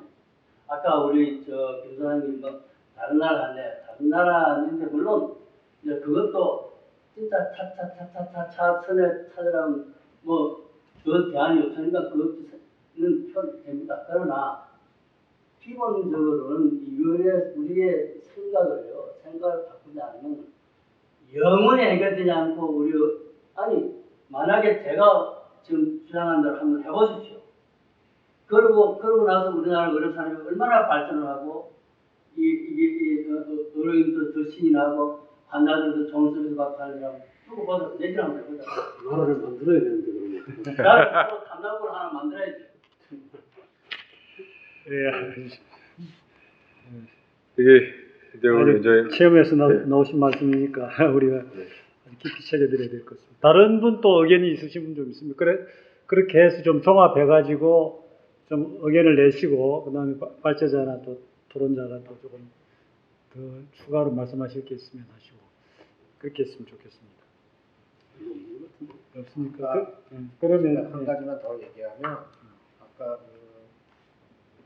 태영호 공사가 62년도쯤에 북한의 의료 보험, 그러니까 사회주의적인 보험을 만들어 놓고요. 나라가 발전하지 않았지 않습니까? 북한 자체가. 그러면서 거기에서 발달한 게 뭐였냐면 한방의학이었다고 해요. 그러니까 동의학이라고 거기서 그런다는데 한의학이 발달하면서 결국은 제대로 된 치료는 하지 못하고 현대의학적인 치료는 다 사라졌다고 합니다. 지금도 현재도 그쪽에서 그래서 병원도 없고 의료용 기자재도 없고 물론 의사들의 수준도 굉장히 낮아서 곤란을 겪고 있다라는 얘기를 하는데 이 얘기는 왜 해드리냐면 우리도 사실은 그렇게 갈 수 있습니다. 네, 그러니까 이제 한때 이제 사회주의에서 교육이나 의료나 이런 게 다 이제 무상이고 이런 이야기가 나왔을 때 아마 체제 경쟁하는 입장에서 그런 이제 대안으로 이걸 이제 했을 것 같은데 그게 이제 너무 이제 올해도로 갔다 이런 말씀이신 것 같습니다. 예, 그러면 우리 발전자님 아까 최선에 대한 말씀하셨지 않습니까? 네. 그다음에 그러면 미국이나 뭐 이런 데를 차선 내지 차차선이라 치고 한국을 차차차차차선이라고 놓고 이 문제는 한국 보건 시스템을 도대체 지금 여기서 논의할 건 방향은 알겠는데 그건 지금 그래도 이걸 갖다 업그레이드하는 방법과 관련해서 좀 말씀을 요새 조선일보 보니까 그 의료에 대해서 이야기하면서 13시간 26분 걸립니다. 뭐 여기는 대형병원 응급실입니다. 뭐 이런 게 하나 나왔고요. 실제로 그 다음에 그 전국의 71개 지자체에서 1시간 내에 뭐 이 분만할 아예 그 지자체 내에는 분만할 수 있는 산부인과가 없고 1시간 내에 갈 수 있는 데도 없다. 산부인과 수가가 낮으니까 뭐 방법이 없죠. 예, 수가가 예. 높여버리죠. 그게 그런 일이 생기는 그런 이제 것도 나오는데 아까 제가 말씀드렸지만 그럼에도 불구하고 상상고 학생들은 또 의과대학에 가고 싶어서 굉장히 또 하고 있고 이런 현상을 어떻게 좀 설명해야 됩니까? 이건 좀 다른 얘기인데 그냥 몇 가지 얘기만 좀 말씀드릴게요. 워낙에 의료제도에 하나도 다 아래 위로 다 엉켜져 있는 문제이기 때문에 뭐 한 가지 해결해도 되는 건 아닙니다. 근데 오늘은 논의가 그것까지 얘기하기 좀 곤란해서 제가 말씀 안 드렸고요. 김대호 우리 소장님하고 최영 전 장관님 얘기하신 부분에서 좀 거시적인 차원에서 한 가지 먼저 말씀드리고 싶은 거는 저도 기본적으로 동의합니다. 예를 들어서 한 가지 질문을 하나 던지겠습니다. 전 세계 170여 개 국가 중에서 선진국 빼고 과거에 원조로 봤던 후진국에서 유일하게 그래도 원조를 해주는 선진국 반열에 근처에 온 나라 우리나라 유일합니다. 그리고 똑같이 이 보건지표가 그렇게 바닥에서 50년대 바닥에서 지금 선진국보다 좋은 정도 수준으로 보건지표 상승한 나라도 전 세계에서 우리나라가 유일합니다. 전 세계에서 우리나라 많은 사람들이 연구를 했습니다. 그때 얘기했던 주요 원인이 아마 참고하시면 도움이 될 겁니다. 발전에. 그건 뭐 부정할 수 없는 성과고요.